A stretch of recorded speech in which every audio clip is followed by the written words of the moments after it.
Hi there, Mark Augustus here. Today I'm going to be cooking beef ribs. I've just got 2 beef ribs joined together. I'll take them out the bag later, ask them to take the skin off, and they'll probably cook 3 to 4 hours, maybe 3. Just rush it a bit to get a bit late. Should really just 4 hours would be better. Last time I cooked for 3 and they were really amazing. So yeah, I'm just going to get on with it. I got the stuff to light the fire. Get one of these things called a chimney, pour the coals inside.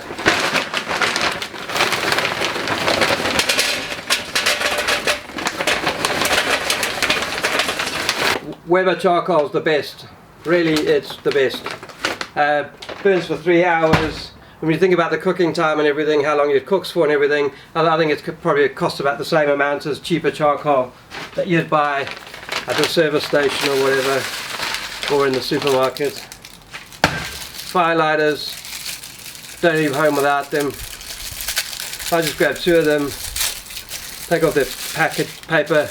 You need to take the cellophane off. I think the first time I made the mistake I thought it burned, but it didn't burn. Alright, let's get this off. Got both the cellophanes off now. Now what we'll do is we'll just stick these underneath the chimney. You can actually light this chimney with newspaper. Just light some newspaper, put it underneath, but I just think firelighters are probably hopefully a little bit quicker. Okay, they're both lit now. Well, they're not anymore. The one's unlit or went out. Okay, put that on top. So chimney's on top of the firelighters. Now I want to prepare this beef. Just got inside and washed my hands. Always very important to have clean hands. Right, so what we're going to do now is this is the 2 ribs of beef. So you can see there, they're the ribs there. So I'm not worried about the bottom of it, but the top of it I want to try and get some of this try and get some of the stuff off. I don't know what it's called. It just stops the marinade getting inside. And to remove a bit of this fat as well. Actually, shall I? Maybe a bit. I'll score it.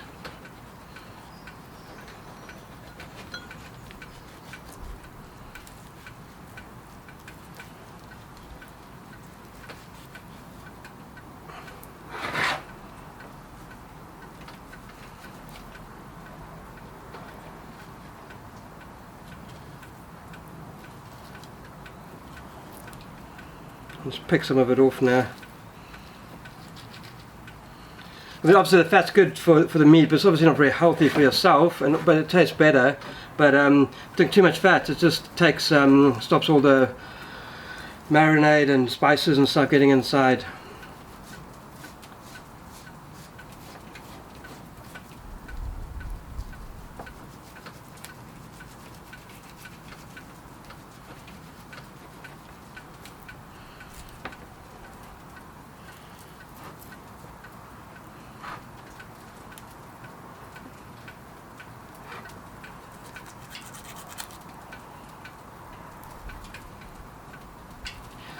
Trying to remove it from this bit here.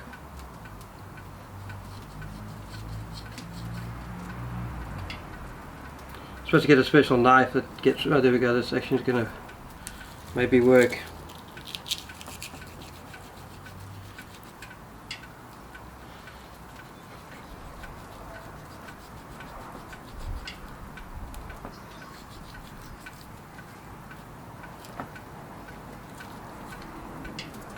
Got a bit of, actually it's got quite a lot of there. So let's try and get this last little bit here off.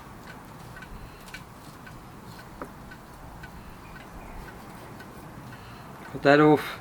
There's some more fat here, but it's just fat on the side here. I'll just cut the fat off. So you don't want too much fat, eh?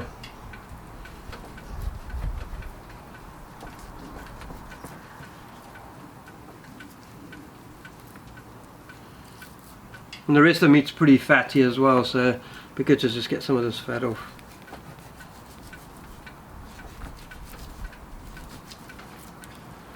Last time I forgot to ask the butcher to take the skin off, so this time at least save me a bit of time taking the skin off the top. But all this fat is probably just as much really.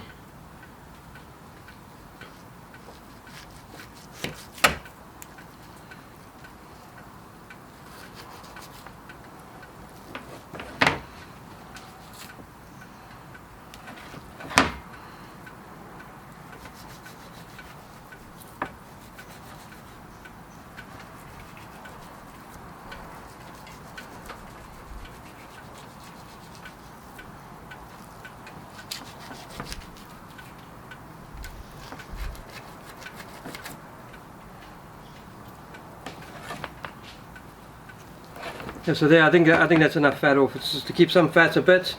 You don't have to. I might just remove a bit more of this. I'm just recording, Jess. Can I say something? I mean, ask you something. You can ask me something, but don't come in front of the camera with that dressing gown on, please. Okay. Lizzie's going to her dad's. So. What, tonight? Now.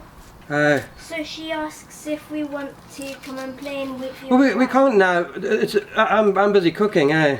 Okay. It would be nice if they'd sort of told us beforehand, but we wait for Mommy to come home. Okay. Mommy, yeah. Okay.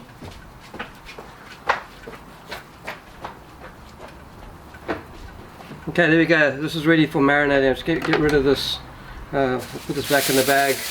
Must have been no use for the bag, eh?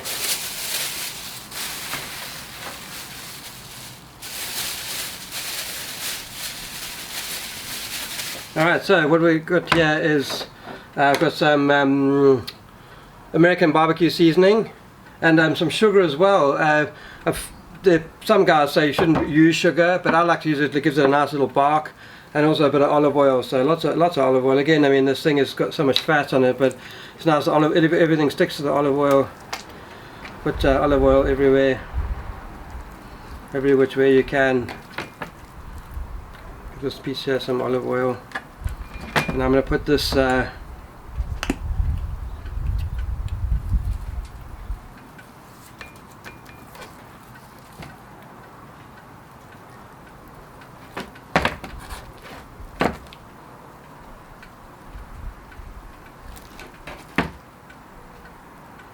Okay, so there's enough of that stuff on. Put some sugar on. Now the one thing is, one cool thing I'm going to make. I'm going to make a basting sauce, and I'm going to use this beer over here, Potbelly's SOAB. It's a brown beer. And it's very, very nice, 5% brown beer. And what I'm going to do is I'm going to mix it with brown sauce. So make a baste. What do we call it? A mop. So I'm going to put it in the glass, and I'm going to use this brush, basting brush, to baste it. The proper barbecuing guys call it a mop.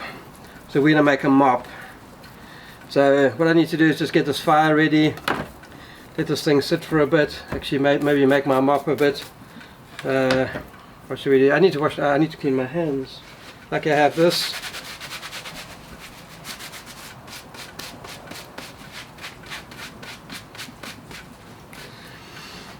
Right, so how we're going to do the mop is I'm going to fill up this glass. You can see on the camera there.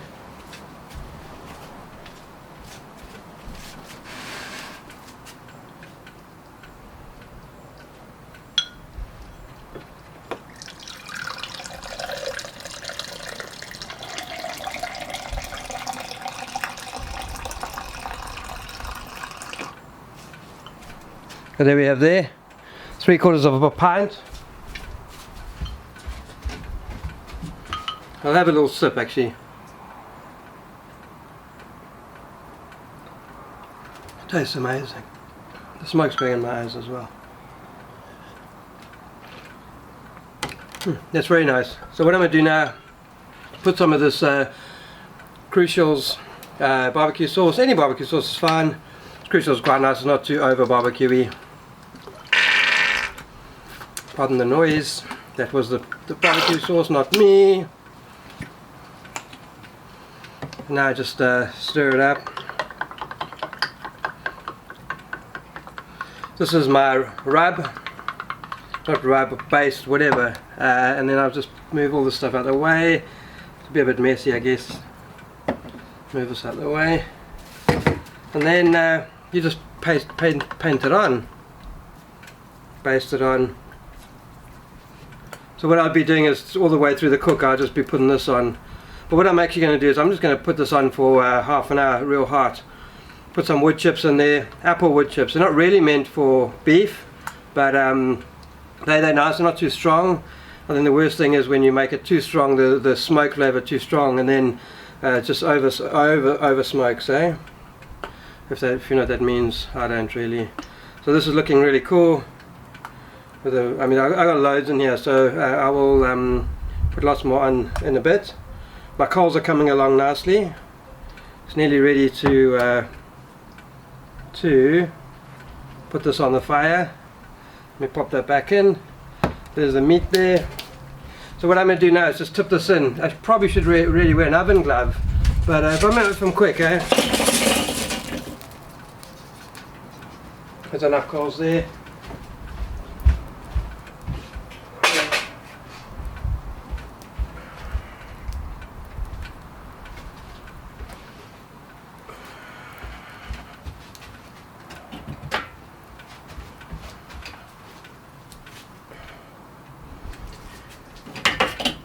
This one coals all by itself. It's going to not end up doing very much good for us.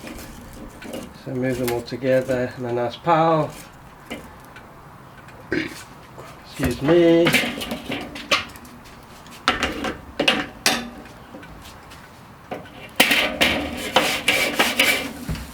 this lid out of the way.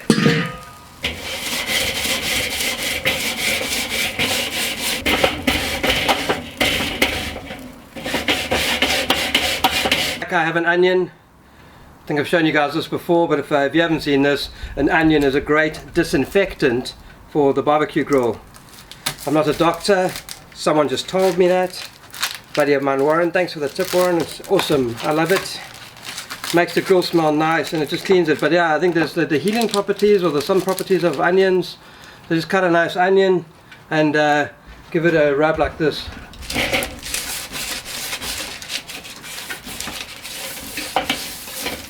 I guess the onion is also very acidic as well, so if you can smell, I mean, you look at the grill and it's much cleaner after doing this. So it's a good thing, this. I always like to do this. Gets all the other rubbish off. So obviously you're cleaning it with a dirty brush before, just to get all the old bits and bobs off. So now the onion will clean all the dirt from the brush, because the onion's nice and clean inside, I think. And then when you finish that, you can put the onion inside the fire. Look at all that dirt. Eesh. So what I want to do now is pop this in.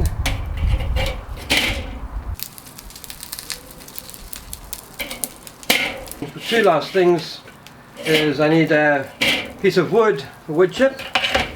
So I like these. These are Weber wood chunks. They're not chips. And these Weber wood chunks, I like these Weber wood chunks.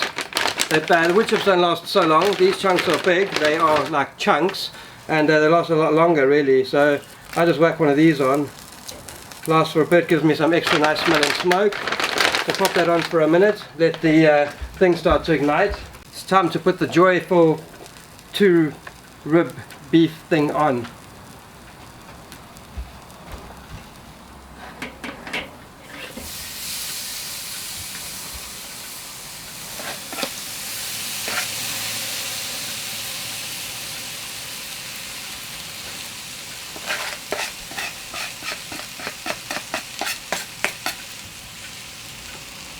Give it a bit of a baste again with this thing. I'd just be quite generous really.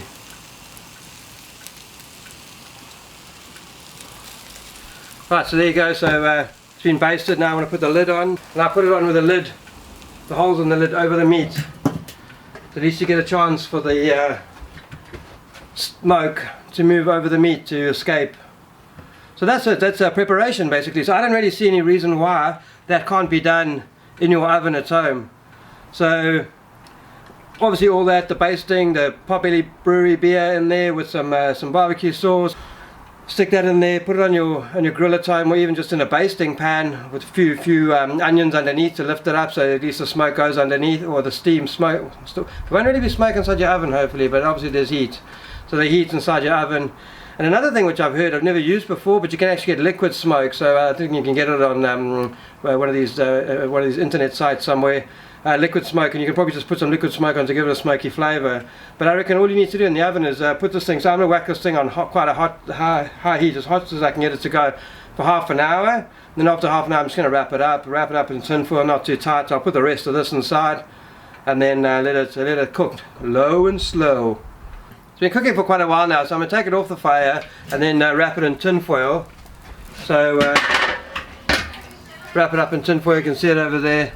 It's looking pretty amazing actually. Looks really good. Tastes very nice too. So we'll wrap it up in tin foil. Then put it back on. Leave it to cook all wrapped up. Put this piece inside there. Right, got the tin foil already all set up. And now I'm going to take this off. Put this down there. Start to wrap it a bit. I don't want to wrap it too tight. So wrap it a bit like this. And then I'm just going to pour this whole thing inside here.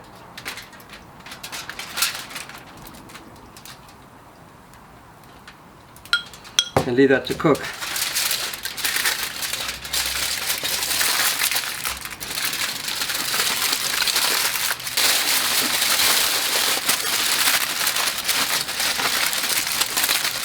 Okay, not too tightly packed, just put it over there. Now I want to put the Boerewors sausage.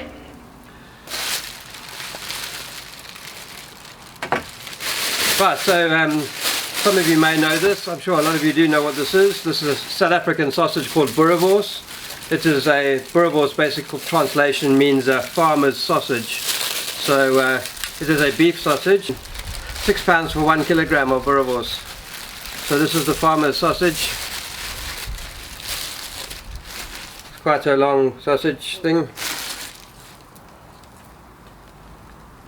So there's the Boerewors there. It's probably about like a metre long. So I'm just going to lay it out on the braai barbecue thing. Braai.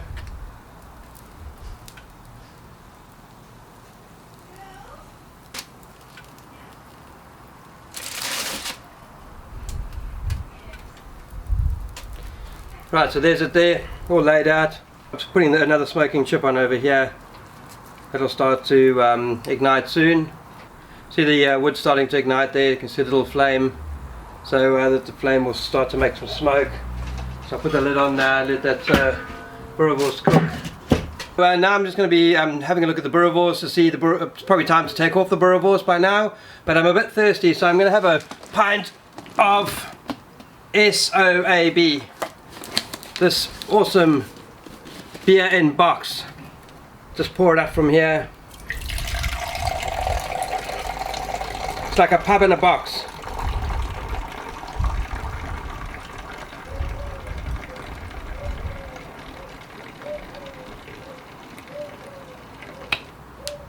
Cheers.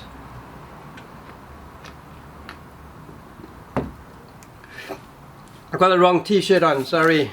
Okay, so we'll open this. Sausage looks really good. What I'm going to do is take off the sausages and I'm going to put them into a container, and then I'm going to cook some burgers. Burgers generally are a no-no, but it's okay. I'm sure I'll be fine. I'm just going to have a quick taste.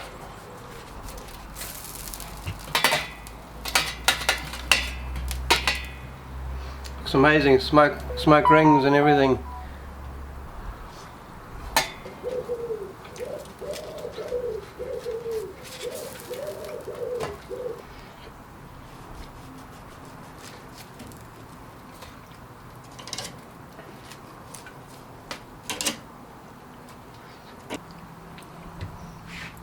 Right, so this Boerewors is going to come off now. I'm just going to keep it covered.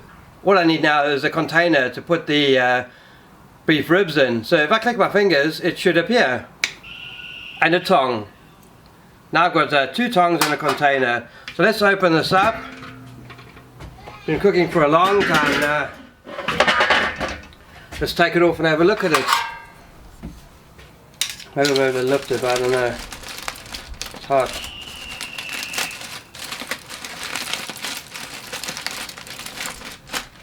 Pop it in here and then just got it in here. We'll just take all the tin foil off. Oh my gosh, look at all the steam, looks amazing.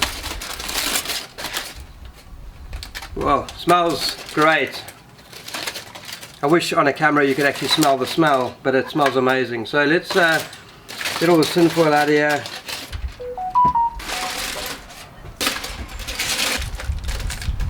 So to test how well your beef ribs are cooked, you should in theory just be able to pull the bone out. So I think if I pull it this way,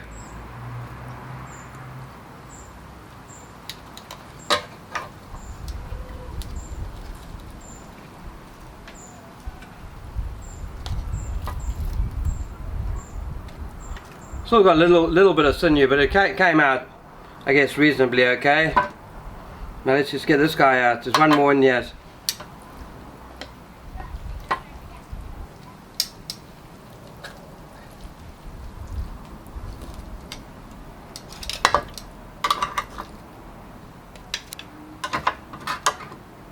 So there's the 2 beef ribs there. There's the beef rib.